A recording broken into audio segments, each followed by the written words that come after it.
we're conflating sacrifice with compromise. If the question is, should women sacrifice their happiness? Absolutely not. To sacrifice it means to put a total end to it, right? If we're talking about should women compromise their happiness, absolutely. Can you Marriage is, further elaborate on that? What's the difference between compromise and choosing, sacrificing? yeah, so sacrifice, and we're looking at like the definition of it. Sacrifice means to kill something off. Whether it's for a higher good or whatever, sacrifice means like there's a total end to it. We're not coming back to this. That's it. That's all. It's gone forever, Maybe right? that is the case for some. I think that's the case for some women. They're like, I tried for years. I'm not sticking it out. I'm not happy. Right. And so like to me, if the question is should women sacrifice their happiness? Absolutely not. Absolutely not. Because we earlier in this conversation were talking about what it means to be a good father and not necessarily a good partner. For a woman to sacrifice her happiness in a marriage, that's you being a good mother and not a good partner. That still shows up in that dynamic. That still sets an example to what that standard is for their children. And if we're looking at community building, if we have multiple people in marriages doing that, what kind of community are we actually building to say that women have to put aside this thing that fundamentally is a part of the human experience? Women have to dead that in order to raise other children that are part of this community. I think it's an awful thing to do. Compromise? Absolutely. Absolutely compromise. Understand the ebbs and flows, understand that happiness is fleeting, but to make it out to be something that you should never even attain, just write it off. We're never getting back to this. This is just a part of your role in a marriage. I think that's absolutely wild. But men sacrifice every day for the family. So I think sacrifice can be appropriate because a lot of men are saying this is your duty. So As when you long as you do your duties as a wife and your role as a wife, then that's all that matters. So, because that doesn't mean like So when you say that, B. Taylor, what does that look like for a man to sacrifice? What is a man sacrificing in a marriage? men sacrifice, as in they may not be able to get to go for a job that they really love, that's passionate, because they got to provide.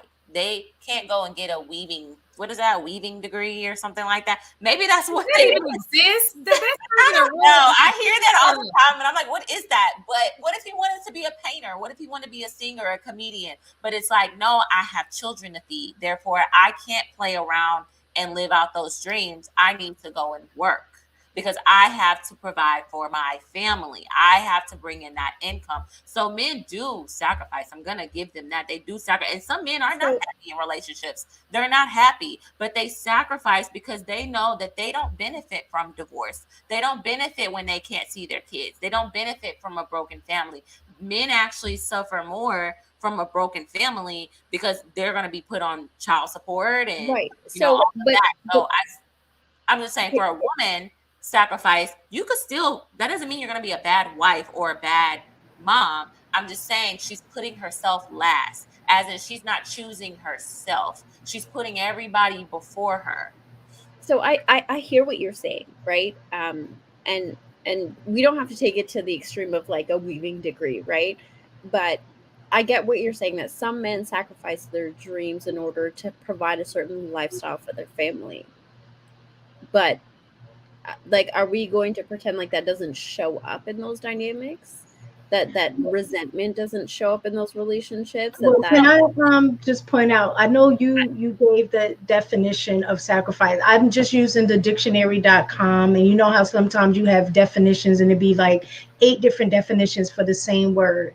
Well, looking at this definition is what I think a relationship in terms of sacrifice means. It says to surrender or give up or permit injury or disadvantage to for the sake of something else. And I think when you are in a relationship, especially in a marriage, there will be a lot of sacrifices on both sides. There will be a lot of giving up of things for the to gain something else, which is the marriage is the overall goal, right? And then sometimes you are going to, this time I might have to sacrifice, like I had to sacrifice not going to school when I wanted to. I had a goal of trying to get my doctorate degree before I turned 30. But because my husband wanted to go back to school, guess what? I had to sacrifice my goal in that moment to let him do what he needed to do. And then once he finished, he had to sacrifice time with me and taking over more of the role of the household, where he had to do a little more of the cooking for the family because I went back to school. So there are going to be sacrifices in any loving relationship. That's what love is. Love is sacrifice. So, but mistaken, like this is what I'm getting at, right? Like we're conflating compromise with sacrifice. You delaying a timeline is not you sacrificing, it's you compromising your timeline. You haven't given up on it completely. It's just your expectations around when you are going to do that has changed. To sacrifice means you are willing to give it up point blank and period, forever. That's it. We're not coming back to it later. Like sacrifice means that's it. We're killing it off for a higher purpose, right? Technically, it is that, because once they're 18, you can go back to doing. I can't go back and remake. Like my goal was at 30. That goal is not mistaken. I'm speaking to Inaz. To your point, if you're saying that sacrifice and compromise are two completely different things, but in the scope of a relationship, let's use the timeline of the children are grown up and they're out of the house. Now you can continue on rebuilding your relationship, just you two. So there is a timeline, even in your scenario. Right. So, but that's the point that I'm making, right? Is that if we're talking about compromise, I'm 100% with that. But if we're saying we're never going back to this, we're killing it off. Happiness is not on the table for women if you choose to sacrifice it. Then no, the answer is no, right? If we're saying, okay, we need to maybe renegotiate this, we need to figure out, okay, maybe until the children are grown, until, I get through this one lump. If that's something that you are willing to take on, absolutely, right? So, what is your idea of the happiness? What is your idea of happiness when it comes to a relationship? So that way I can understand what you're referring to specifically. Fulfillment, feeling fulfilled. And that looks different for each person. And I recognize that. But happiness to me is fulfillment. So I just wanted to because I feel like Chanel pretty much spoke on, and Mistaken pretty much spoke on most, if not all, the points that I was going to make.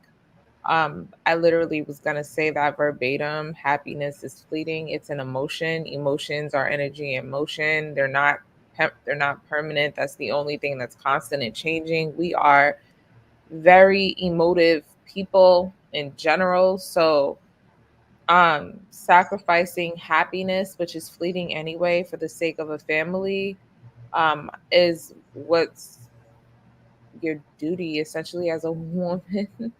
After you decide to bring forth life into this world, you have committed to being selfless until your children can take care of themselves. And I don't agree that you can be a good mom or father and not do the best that you could do to be respectful or to have that solid foundation for your kid. Yes, it's unhealthy for them my only caveat there is if the relationship is abusive, then absolutely not. But like, for the sake of those babies, yes, you should totally, as a woman, be willing to sacrifice your happiness for the sake of your children growing up with the support of both parents being present, as long as, again, it's not abusive, as long as, again, it's not a detriment to your health or your children's health. Because, like, let's be real, like, again, it's nothing, like Mistaken said, when you're in a relationship with someone, or if I've never been married, so I can't speak to being married, but when you're in a relationship with someone, like a long-term relationship, there are ebbs and flows, ups and downs. Some days you're happy, some days you're not, some days you're in love, some days you're not, some days you guys are best friends, some days you guys coexist. Like, when you become a parent, you have a duty. Like, as a parent to give your children the chance for the best possible outcome. So yeah, I think as a woman, once you've decided to carry life, your duty is to your kids. So that temporary feeling of just being happy all the time when the focus should be on those babies, I feel like that's, you know. And this is the other thing too, because like I definitely like to take in what people say and then process it and make sure I look up like information, because I know sometimes we use words interchangeably and words do matter. So I did kind of look up the nuance between compromise and sacrifice. And I do think we do both in relationships in general. So it was saying like with a compromise, you meet a person in the middle. So for example, somebody say, let's meet at 11, the other person say, let's do 11:30. You compromise and you say, let's meet at 11:15. So both people are giving up something, in that regard. But with a sacrifice is a solo, what it was saying is a solo act, done to strengthen the bond between two people. So using that same scenario, if one person want to meet at 11, the other person say 11:30, a sacrifice will be, you know what? Just forget it. I'll go ahead and I'll meet you at 11, instead. So I'm not expecting anything in return. I'm just sacrificing my convenience, sacrificing probably what I need to do by a specific time in order to, build this relationship and build this bond together. And I think, again, when I bring it back to the marriage, you're going to find a lot of, not even just marriage, even as a parent relationship, with your children, there are going to be a lot of times that you're going to do things that you don't want to do, that you're not necessarily happy about, but you sacrifice that for the betterment of your kids, and it's the same thing in a marriage. There are going to be certain things that you are just going to sacrifice for the betterment of the marriage. Now, do I think it should always be one-sided? Absolutely not. Both parties at some time is going to sacrifice. Like you asked the question, what do men really sacrifice? Well, one of the things that come to mind straight off bat is they're sacrificing new pussy, and that's huge. When you're in a monogamous marriage, it's not open.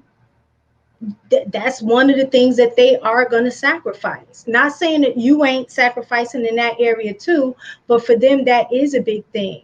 They are sacrificing, just like we are sacrificing their freedom to come and go as they please. Both people are sacrificing those things. And if you have children, they should be sacrificing some of those same things that you are. Like they should be helping with, getting up in night. You're sacrificing sleep. It's so many things that you sacrifice for the betterment and the happiness of others.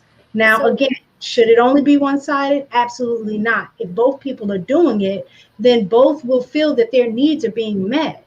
The problem is we don't recognize when those sacrifices occur. A lot of time we focus on what we're missing and what we're giving up, that we don't necessarily notice what the other person is giving up as well.